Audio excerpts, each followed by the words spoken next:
we've had people just put on the subscribe button on products just to turn it on just to see. Like, it doesn't, I mean, you might as well, like, and then people turn it on and lo and behold, someone subscribed to a product they never thought they would have. So. Welcome to the Milk Bottle Shopify e-commerce podcast, brought to you by Milk Bottle Labs, Ireland's top-rated Shopify experts. Milk Bottle Labs build, upgrade, migrate and market Shopify and Shopify Plus stores all over the world. Milk Bottle will migrate you onto Shopify with zero interruption, guaranteed, or optimize your Shopify store and maximize store sales. This podcast is kindly supported by our favorite Shopify app and the only app we install in every store. Rewind.io is the leading backup solution for your Shopify store. We'll talk more about Rewind later. Now over to your host, founder of Milk Bottle Labs, Keith Matthews. Hey folks, welcome back to part 2 of my interview with Jay Myers of Bold Apps, the largest app development company within the Shopify ecosystem. Jay is an absolute gent, and I really enjoyed this one. In this episode, Jay explains to us the challenges he encountered when scaling the business and offers some sound advice for any would-be Shopify app developer. Jay also shares his favorite Bold app. Make sure you check out the episode notes on milkbottlelabs.com and take advantage of 2 months free from Bold. So here goes. I'm going to ask you a question completely from left field. What's your favorite app?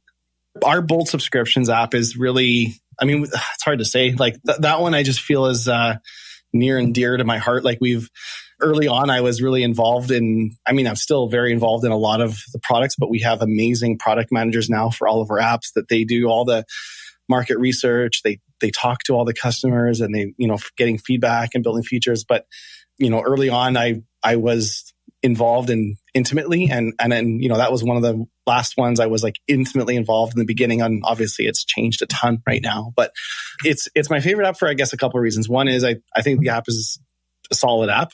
But I love the effect that it has for merchants. When a merchant starts doing recurring revenue and they didn't before, it's such a stabilizing factor on their business to have predictable month over month revenue. It allows them to grow. It allows them to secure financing because banks like it. It allows them to have better inventory forecasting, like they know what to order. I've seen stores go from not doing any recurring revenue to layering in some type of a subscription aspect. Sometimes it's a membership. Sometimes they sell, products that you don't even think could be sold as subscriptions. Like we have like sunglasses and iPhone cases. Like there's one person, iPhone case of the month. Like I wouldn't buy an iPhone case every month, but some people spend $29 a month and they get a new iPhone case. And, they've turned their store from one-time sales into subscription. And it's like made such a difference in their bottom line. So it's funny you mentioned that because subscription services are not particularly, well, they're not popular in Ireland because, it's a small market. Dublin, the capital city of Ireland, only has probably over 1 million people. Of course, we're across the water from the UK and it's popular there.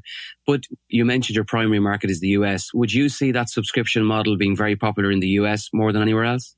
I guess it probably is. Like a lot of the biggest subscription box companies are based in the US. So I imagine it is. And it's becoming more and more so there's 3 types of subscriptions it boils down to. There's what you call replenishment, curation, and access. So replenishment is, I want this shampoo every month. It's the same product. It's just replenishing. Curation is, a good example is like your box of the month. You don't know what you're going to get. So like Birchbox, Beauty Box, they're curation. You get a sample box of a bunch of different beauty products. But it could be anything. It could be clothing, it could be underwear, it could be fishing tackle, it could be something, but it's, you don't know what you're going to get. You're getting curated to, you're paying for the product, but you're also kind of paying for the curation. So some people it's a outfit a month. You get pants and a top and whatever in some type of style. And then the last type is access. And that's paying for access to something, access to better prices, access to better loyalty points, access to exclusive products, access to exclusive content. So some type of access. Curation is a roughly 30, I think it's like 32%. Access is around 13%. And curation is close to 60%. It's like 58% of the merchants are doing curation. So that's a big trend. And I think it's indicative of a larger trend. Like when you think about what music you listen to, I don't turn on Spotify and pick a song. I pick a playlist because I want to be curated to. I want to be, and how are people are getting their meals? Like every Friday we get like at our office probably 40 or 50 boxes of the various weekly meal clubs. And so like most of our staff are millennials and they all don't shop anymore. They just get once a week, they get all their meals shipped and they all get them shipped to work. So like they're getting all their food curated to them. And it's just in every aspect of life, I think we're going to start seeing more and more of it where they don't want to pay to make the decision. That's an interesting point you made about the fact the reason you picked it as one of your favorite apps was because of the reaction of some store owners. And that's something that I think people should take note of. The fact that, so what you're saying is there is actual store owners that are selling single product, orders to customers, when in actual fact, you're saying that they could actually be a subscription service. 100%. And I think actually I'm going to one day do a blog post on like all the subscription companies that you would never imagine are a subscription, like of the things that people sell subscriptions to. And a lot of times it's just access. So maybe you don't even you have absolutely nothing that someone would subscribe to. But if you have any type of repeat customers, you can have them subscribe to either advanced, like when products come out, they get it, advanced before, like a month before anyone else gets it, or different tiers of loyalty or rewards points, or there's a lot of things you can layer in. There's an interest, like, so when you talk about subscriptions, there's a word, and that's churn. And churn is when someone subscribes to a product and they cancel. That's churning. There's only one reason anyone ever churns or cancels a subscription. And that's when perceived value is no longer greater than the cost. So like if you think about your Netflix subscription, as if you don't watch Netflix for a couple months, you're going to start thinking, oh, do I really need this subscription? Do I really need Netflix? Do I really need this cable subscription? I haven't used it in months. Because to you, all the value that Netflix is just something to watch. So what we challenge merchants with a lot is how can you layer in more value? So if a subscription can have, okay, yes, you're subscribed to this product, but maybe because you're a subscriber, also once a month, you get a 50% off coupon for something, or you get access to products that other members don't, or you get double the loyalty points, or you get double you get exclusive content, or you get so now you're just not getting deodorant once a month for $10. You're getting like $30 worth of all this other value. So then people don't cancel. Or much less likely to cancel, I guess. So yeah, it's an interesting thing. And then the thing is too, like if you have recurring revenue, just, from a business standpoint, investors, typically value companies doing recurring revenue. This depends on the market, but anywhere from 6 to 10x multiplier on their top line revenue. So when Dollar Shave Club sold to Unilever, they were doing roughly 100 million in sales and they sold for $1 billion. So 10 times their top line, not their revenue, not their EBITDA, not their profit, 10 times top line revenue. So that's like what software companies get, like Shopify is trading at 30x its revenue. But now this is companies selling physical goods, physical products, which historically investors have always valued those companies at 3 to 4 times EBITDA.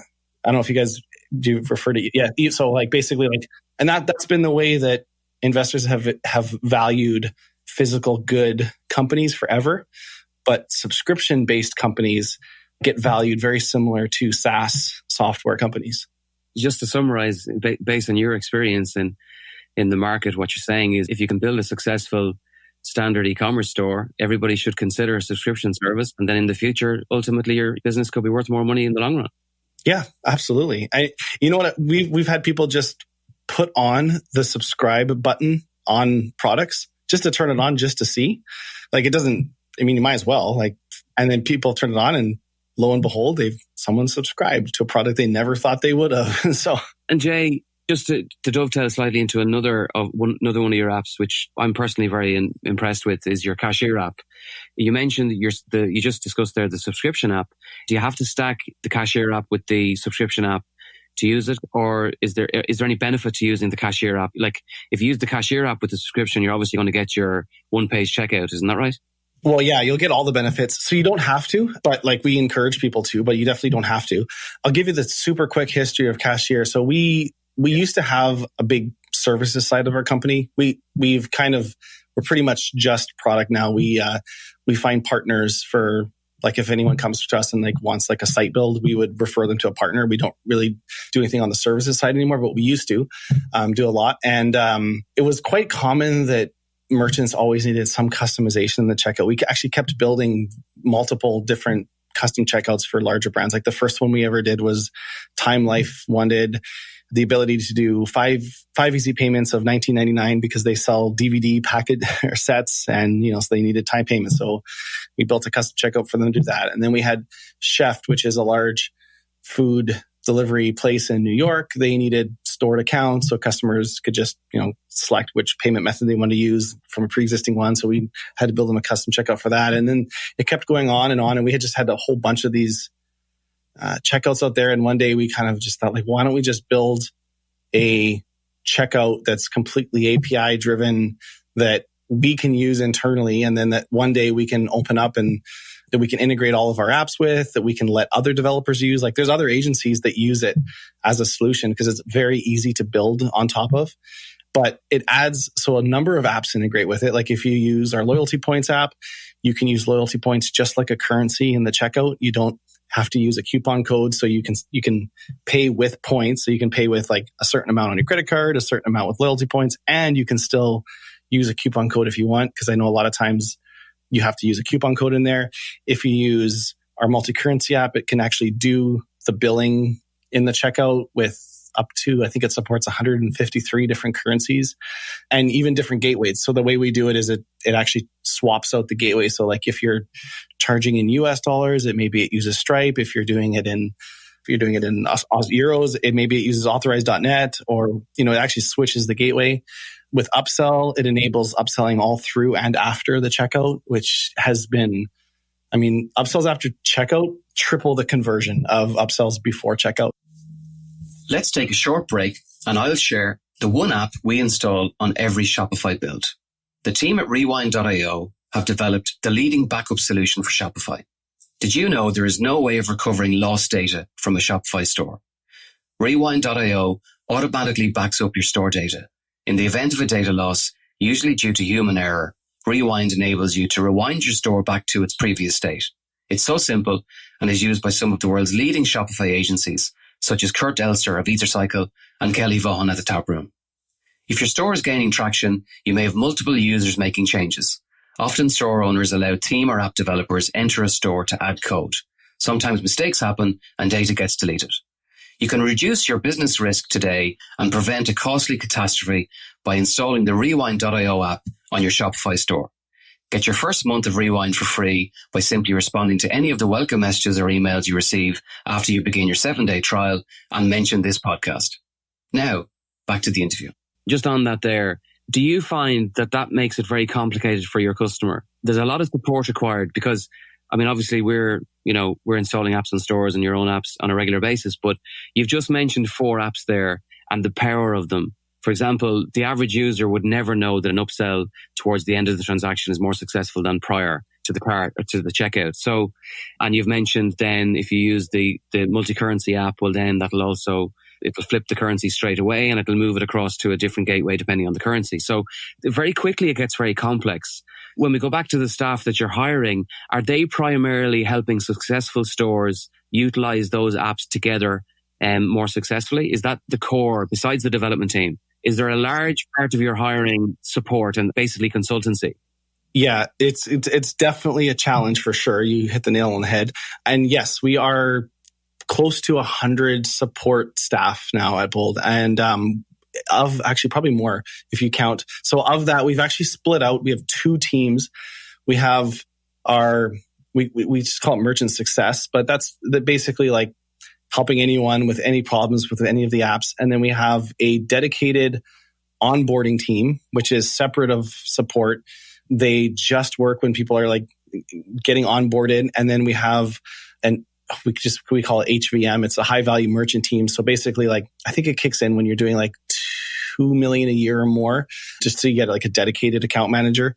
But so the reason why we switched from, I say support, but it's like merchant success, and it's a philosophical change that we don't just, like, when you email our merchant success team, they don't try to just answer. They also try to make suggestions of what might help. Because you're right, like, it's very, not confusing. There's just like a lot of different ways the apps all work together. And that's intentional. It's intentional that apps they work by themselves, but they also, like, just like loyalty points and subscriptions, for example, is a great scenario where if you want to have like a Costco-like membership where you pay $50 a year or you can pay $100 a year, and depending what you pay, you're on a different loyalty tier. It all ties into the same customer tag, and you can do things like that. Same thing with customer pricing. You can give VIP pricing to people that are members, and it's not super intuitive out of the box that like, oh, these apps all work together and I can use this in this and this. So, but honestly, it's an area I think we need to work on, because I don't know that everyone knows all the different intricacies of how the apps all work together. So that's something we're trying to improve, as it is a challenge. Yeah, and I suppose the more apps you develop, the more you have to do that. But I personally think that you guys are doing a great job. We go into stores, Jay, with 20, 30, 40 apps added. Number one, that's not good, because it's going to slow down your store. There's excess code that that's not required. But also, a lot of the time, there's multiple apps that, if they were ripped out, they just don't have any requirement. And there's other apps that are in the store that actually have the same attributes and the same functionality, but customers don't even know. So a lot of the time, we advise everybody to do an app audit at least once a quarter to get rid of not only excess costs, but also code that's making your store, heavy and slow. For you guys, it's going to be a constant role to educate people because you're building out more apps. So what's also challenging for us is I think like the way that merchants find apps, it's primarily through the App Store. It's not Shopify's job to consult merchants on apps like they do. Like if you email a Shopify guru, they'll do their best to suggest an app, but to be fair, they can't know all 3,000 different apps. Like there's just no way. So they might know one or two, but like there isn't a app concierge out there that you can email or talk to and just say like, hey, this is the problem I'm trying to solve. How should I do it? Who independently could recommend all these apps. So then merchants just go to the App Store and they search and they look at some reviews and look at a price and take their best guess. And it is a bit hard. And maybe there's an opportunity there for someone to be some type of a concierge. We find ourselves doing that. So a lot of customers, a lot of Shopify stores are self-built, and Shopify is, wonderful at marketing the fact that it's so easy to use. But I mean, I do believe that one ultimate benefit of any Shopify agency or partner is to actually, we're generally on top of the apps that offer a good price, but also offer a good return. So I think there's partners all over the world that are providing that kind of consultancy as part of their build and as part of their service. You obviously raised money. You've gone from 4 guys in a basement to a very successful company. Like where do you see Bold going, and where do you see e-commerce going in general? An easy answer to that question is just to say, there's room for infinite growth. But do you see any niches, or do you see any particular product that you haven't launched, or do you see any change in direction? If you haven't, or you don't think there is, it's no problem. But do you have any insights into where things will change in the next couple of years? Like, I think for the most part, things will continue as they are. But I do, there's maybe 3 things that I think. I believe curation will become more and more a part of the way people buy. So we talked a little bit about this on the subscription side, but like I just see it in myself, in people I know, and everyone I talk to, whether it's art, clothes, food, beauty products, like people want to be curated to. And they care about who's doing the curation. So I think there's actually going to be a big market that opens up for curators. So, like often you can look at what do the celebrities and the ultra wealthy have in a few years that will become available to everyone, right? And so celebrities and the ultra wealthy have private shoppers who bring them a whole bunch of clothes. They try them on. They keep the ones they want. They take them back. They have access to private, like in personalization and curation for a lot of aspects of what they buy.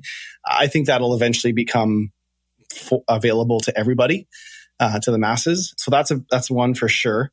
I would say like the thing like that we're focusing on a little bit is I don't know how like people, I think, will start to become more and more comfortable kind of shopping anywhere. It doesn't necessarily have to be on a website. And I know this has kind of failed in the past, but I still believe it will be a trend. Like, like Facebook launched Facebook stores a few years ago. And that was kind of like a big flop. Twitter tried selling in their tweets, and that was a bit of a flop. Maybe it's not social media. Maybe it's not. Maybe it's in video games. Maybe it's in movies. Maybe it's in clicking on, like you're watching Netflix and being able to click on a shirt someone's buying in the show and see what shirt that is and add it to your cart in Netflix and like check out at the end of the movie, or like, that would completely get rid of commercials. Maybe like if you had in movie, anyways, like I do think that commerce is going to be enabled in more places, and maybe social media is not. Like Instagram seems to be doing okay. Time will tell. Like they just launched their ability to check out right in Instagram, and we'll see how that does. It's still in like private beta for just some like big brands, but I believe that like it's going to become more and more decentralized where people shop. I do see that as a trend, and I also think that the marketplace concept is, I think there's going to be more amalgamations of marketplaces. Like, I actually think if Shopify could figure out a way to do like fulfillment by Shopify, like I try to support Shopify stores whenever I can, but it's so darn convenient ordering from Amazon. Like I have to stop myself and search and go, okay, let me try to find this product from a Shopify merchant. But like I go into Amazon, I'm signed in, my credit card information's there. I know shipping is going to be free. I know I'm going to get it in 2 days. I know I'm going to like that convenience factor is very strong. And if Shopify could figure out a way to use the power of their 800 plus merchants while still giving them their own sense of brand, because that is a big selling point to not like to have a Shopify store versus just selling on Amazon. Like you're a brand. So Jay, just on that, that's interesting, because we deal with a fulfillment center in Dublin. We know of 3 fulfillment centers in Ireland that have actually moved. They have moved all of their customers over to Shopify, and Milk Bottle Labs have advised on that. And one of them is now trying to figure out the solution is not Shopify. So every Shopify store is API'd into their warehouse management system. And now one of them is in the process of trying to figure out, it would probably have to come from middleware from the warehouse management system into middleware. And then the Shopify APIs would have to go into the middleware and then actually pull everything together, possibly into a single Shopify store. It's very interesting that you've mentioned that, because in a way it kind of sounds like a contradiction as to what Toby is trying to achieve. But if they could actually provide some sort of a solution to that, that would be a major winner. So I'm with you on that. Yeah, well, they launched Shopify Payments, right? Now, like you're shopping across multiple stores, and I can shop on store 1, check out, save my payment information with Shopify Payments, check out on a completely different store that I've never been to before, and my payment information is saved there. So I don't think it's a stretch for them to take that a step further and say, like, they have like Shopify Prime. It's literally like Amazon Prime, but it's Shopify Prime.